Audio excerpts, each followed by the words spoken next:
Hey, welcome back to Read How You Meme, the latter days. Today we continue with our Paul Problems series. If you saw the first episode, you know that we discussed the warning given to us by Yeshua. Yeshua said, until I come back with this globally witnessed event, all eyes will see him in the clouds. Until that happens, if anyone comes along and says, they had a meeting with me, they took a walk in the wilderness, we had coffee in his private quarters, you're to disregard that person and the testimony of that person.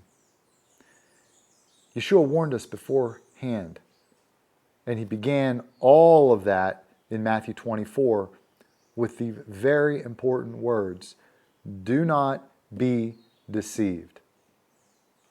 So we've already established that. Anybody who comes along and says they had a meeting, a conference, took a stroll with the Messiah of Israel, they're lying. Or, at very best, they were deceived and they were dealing with someone or something else. Today, we are going to do a careful examination of Paul of Tarsus and his so-called Damascus Road encounter. Remember, Yeshua said, if anyone comes to you and says, he's in the wilderness, I saw him in the wilderness, don't believe it. Do not believe it. Paul was on a wilderness road to Damascus and said that he met the Master, according to the words that were given to us by our Messiah. Are we to believe this? This is literally a non-starter. It's a non-starter. This is why the spirit that Paul was dealing with said, don't go to them in Jerusalem because they will not receive your testimony concerning me. Why? Because Yeshua's disciples, Yeshua's hand-picked apostles, they're not going to buy that. They knew what Yeshua said. We have those words. Why do we not take them to heart? So, without further ado, we're going to jump right into this. We're going to do an investigation, as we've been doing. We're going to be detectives. When you're doing a criminal investigation, what do? You hear the testimony of the individual. You interrogate the witnesses. You get the testimony of the witnesses. You ask them questions. You obtain their testimony.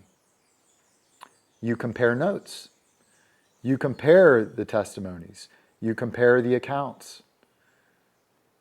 Alarm bells ring when there are discrepancies. Okay? And we're going to find that today.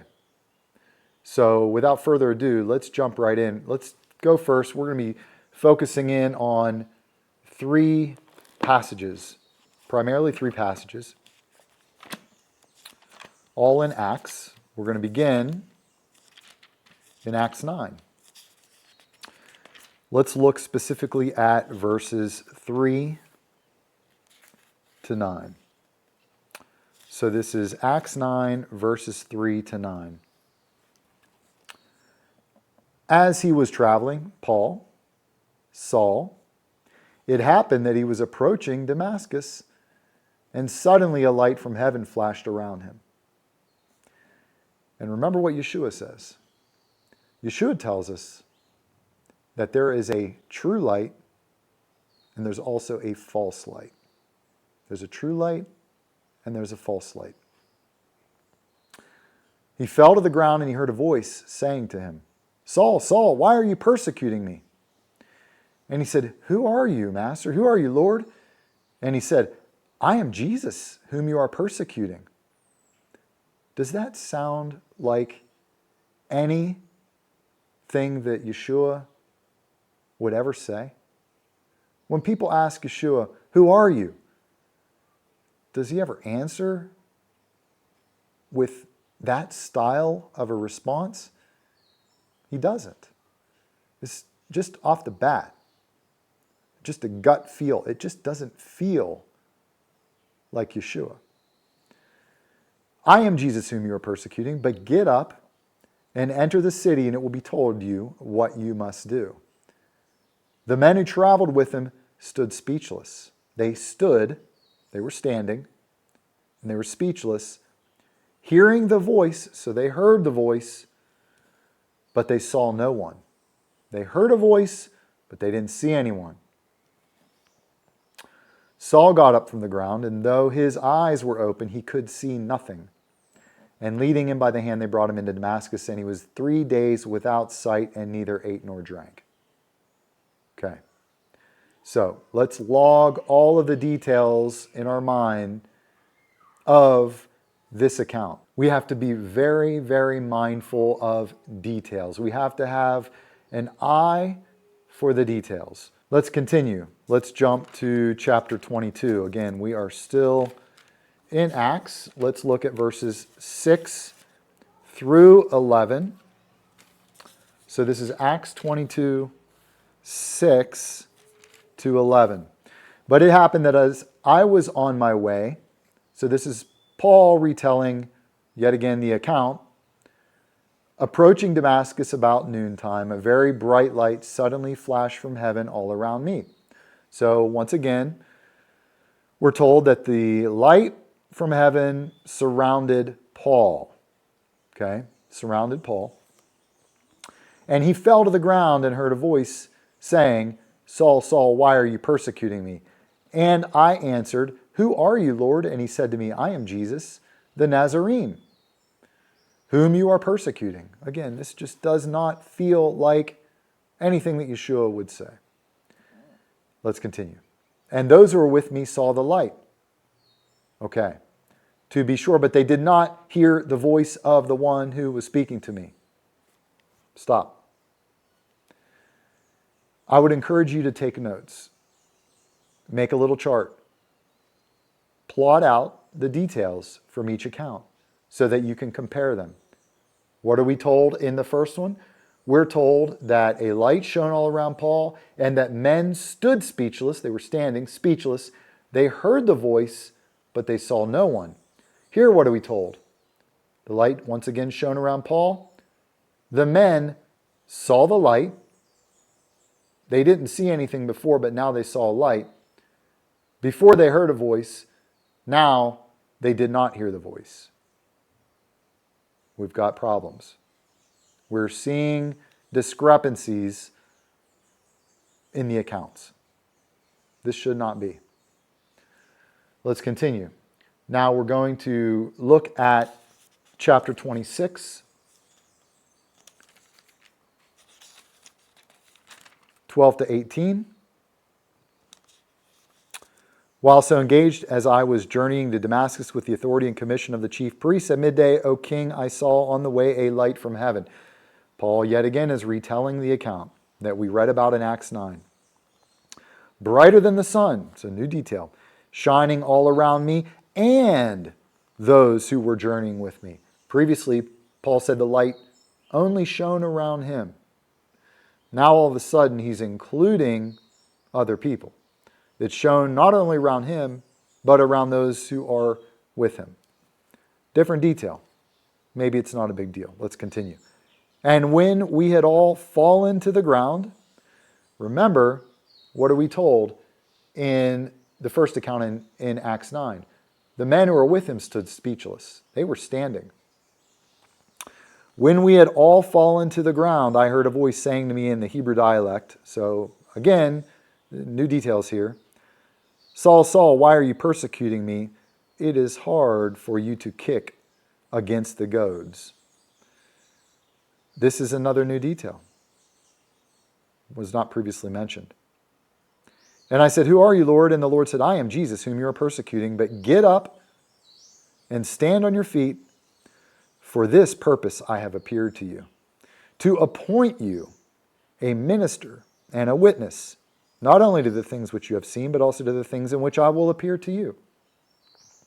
rescuing you from the Jewish people and from the Gentiles, to whom I am sending you to open their eyes, so that you may turn from darkness to light, and from the dominion of Satan, the adversary, to God, that they may receive forgiveness of sins and an inheritance among those who have been sanctified by faith in me. All of this is new. We didn't have any of this previously. Okay? So in this account, what do we learn? The light shone not only around Paul, but also around those who are with him. These men, they all fell to the ground. Chapter 9 says they were standing speechless. This is a totally different message, thirdly, that was delivered by the one, which by the way was not Yeshua, that Paul met. Very, very different. Okay? So we see there are discrepancies. There should not be discrepancies like this between these accounts. Again, let's be detectives. When you're doing an investigation, when a detective is doing an investigation and he's getting the story, he's getting the story from the person that he's questioning. If he questions him a few different times and gets a different story each time, does that not raise a red flag? Does that not make the testimony of the individual that is being interrogated doubtful? Okay. Furthermore, we have a biblical principle that is laid out in the Torah in the beginning that God gives us to keep us safe and to make sure that we are, remember, do not be deceived. This is to make sure that we do not get deceived. On the testimony of 2 or 3 witnesses, a matter is established. Who is the witness in this case? Paul. Who else is a witness to this? No one. In fact, and Paul is no stranger to name dropping. He constantly name drops.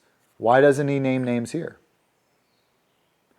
If you're doing a criminal investigation and someone said, I have an alibi. I was journeying with some guys at the time when this crime took place. I was in the wilderness with these other guys. What would the investigator ask? Okay, great. So you have an alibi. Please give me the names and phone numbers of the individuals you were traveling with. If the person cannot name names, that's a problem. If the person cannot even say, I was with so-and-so from the town up the road, even if he didn't know him, but when you're on a journey together, you talk. You know where that person's from. We're not given those details. Paul did not share those details. Why? Was Paul really even with anyone? Did this really even happen? We don't know. This is pure speculation. We don't know. All we have is the word of one individual that previously was an enemy of the Messiah and those who followed him. We have his word, not a sterling witness by any stretch of the imagination. We have no other witnesses mentioned. No one else can confirm, can back up his story. And to make matters even worse, his account completely contradicts what Yeshua warned us about in Matthew 24. Should be an open and shut case. This is not a testimony that would ever fly in the court of law. It would be shot down. We are supposed to disregard it. Additionally, how is it that many new religions are started? Many new religions are started when an individual has a so-called divine encounter that cannot be backed up by any other witnesses, in which The said individual has been given a revelation, a message. Okay? Maybe it's a new set of tablets. Maybe it's a completely different path. Maybe it's the authority upon which a platform is built. Okay? If anyone comes along and says, I had, a divine encounter and yeah, I know, the master said he wasn't going to do this, but he did it. Oh, by the way, there are no witnesses to back up my account. You just have to take my word for it. Disregard what Yeshua warned you about and just believe me. Take me at my word.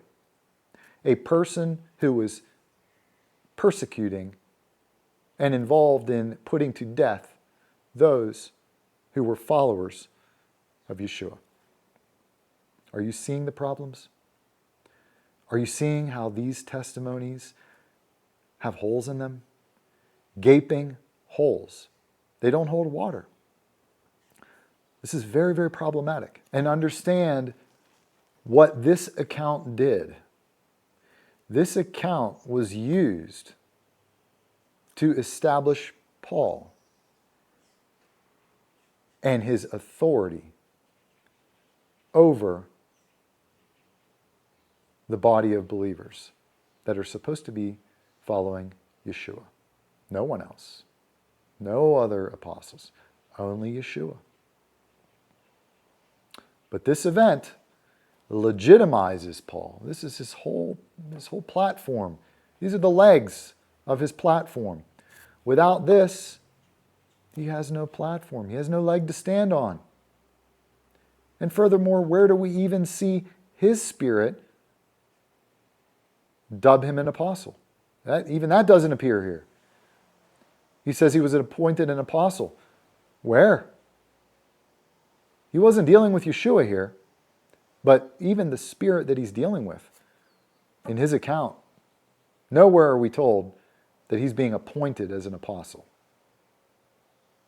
It doesn't appear anywhere. So with all of that said, I want to go ahead and wrap this video up now and keep it very succinct, as short and focused as possible. This is a huge problem. If this were the only problem, this is enough, should be enough for us to take a time out, to hit the eject button, to cut the ties, to disengage with the world of Paulianity, and to return with a pure focus on following Yeshua. That is the only path that leads to life. And in these last days, thanks to Hashem and His mercy, He is opening people's eyes. He is waking us up to the fact that for the last 2,000 years, the sheep have been following a wolf who's dressed in the garments of a sheep. He's in fact a ravenous wolf. And that's a whole nother topic for a future video that we will dive into. So with all of that said, I know that this is difficult for some. For some it's more difficult than others. Have the courage. Be loyal to your king. Don't be loyal to someone else that comes along without any authority, without any qualifications. Paul didn't die for you. Paul is not your Messiah. He's a wolf. Be loyal to your king, the one that came and selflessly suffered. He laid himself down for us. That's the one that we need to follow. That's the one that loves us. He loves us. Paul does not love you. He may say he loves you. He does not love you. These are empty words. He's a liar. So let us all return in these latter days. There is not much time left. We are in the last days. We do not have much time left. We are about to begin a time that Scripture tells us is unlike any other in the history of the world. We are at the door. There is no rapture. You will not be raptured out of here. We will all go through tribulation. We will all go through affliction. We will all be tested. There are things that we need to know that we do not yet know, that we need to quickly figure out. This is one of those things. So I encourage you. I know this is difficult for some. Be loyal to your king. That's the only thing that matters. He's pleased when we test people. Don't be afraid of this. This is what we're supposed to do. Again, go back to the video that discussed Revelation 2 and the Ephesus test. Is Yeshua upset at those in Ephesus for testing those who came along and said they were apostles? Does he say, you should never test? How could you do that? Or does he pat them on the back and issue words of praise for them because they did what they were supposed to do? May we be found worthy. May we be found to be loyal servants of the Master, of the King. So with all that said, I hope that this video was a blessing to you and that it causes you to think and that you continue to search these matters out for yourself. I will include, as always, all of the passages that we went through in the video description below, along with a link to the introductory video for the Paul Problems series, a link to the full playlist for the Paul Problems series, and a link to the introductory video for the Akarit Hayamim channel, so that you can get a better handle on exactly what this channel is all about and why it exists. So until next time, continue pressing in, continue seeking him while he can still be found. Shalom.